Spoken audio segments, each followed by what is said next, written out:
शक्तिला एकादशी का व्रत पूर्णतः श्रद्धा और शुद्धि का पर्व है। इस व्रत की विधि में तिल और भगवान विष्णु के पूजन का विशेष महत्व है। यहाँ शक्तिला एकादशी की पूजन विधि बताई गई है।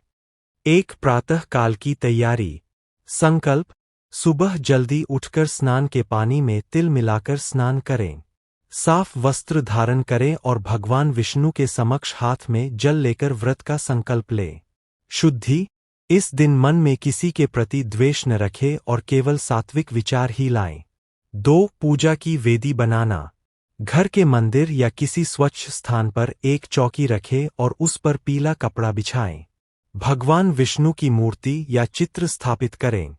यदि आपके पास शालिग्राम जी है तो उनका पूजन अत्यंत फलदायी होता है। 3. मुख्य पूजन विधि। अभिषेक: भगवान विष्णु को गंगाजल और तिल मिश्रित जल से स्नान कराएं। श्रृंगार: भगवान को पीले वस्त्र, पीले फूल, चंदन और अक्षत अर्पित करें। नैवेद्य: भगवान को तिल से बनी मिठाई, तिल के लड्डू या गुड़तिल का भोग लगाएं।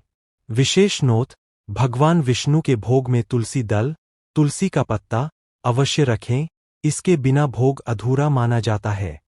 धूप दीप: शुद्ध घी का दीपक जलाएं और अगरबत्ती से आरती करें। 4. शक्तिला कर्म 6 प्रयोग। जैसा कि पहले बताया गया है, पूजा के दौरान और बाद में तिल के 6 प्रयोगों को ध्यान में रखें।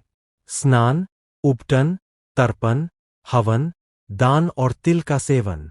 5. हवन और कथा। पूजा के समय नमो भगवते वासुदेवाय मंत्र का जाप करें। संभव हो तो गाय के गोबर के उपले पर तिल की आहुतियां देकर छोटा सा हवन करें। शक्तिला एकादशी की व्रत कथा पढ़ें या सुनें। 6. दान का महत्व। शाम के समय किसी गरीब व्यक्ति या ब्राह्मण को निम्नलिखित वस्तुओं का दान करना उत्तम माना गया है: तिल और गुड़, गर्म कपड़े या कंबल, अन्न और जल। 7. व्रत का पारण, व्रत खोलना।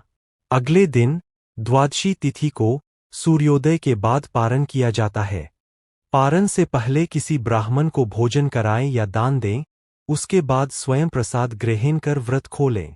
महत्वपूर्ण सावधानियां: चावल का त्याग: एकादशी के दिन घर में चावल नहीं बनाना चाहिए और नहीं खाना चाहिए। ब्रह्मचर्य: व्रत के दौरान ब्रह्मचर्य का पालन करें।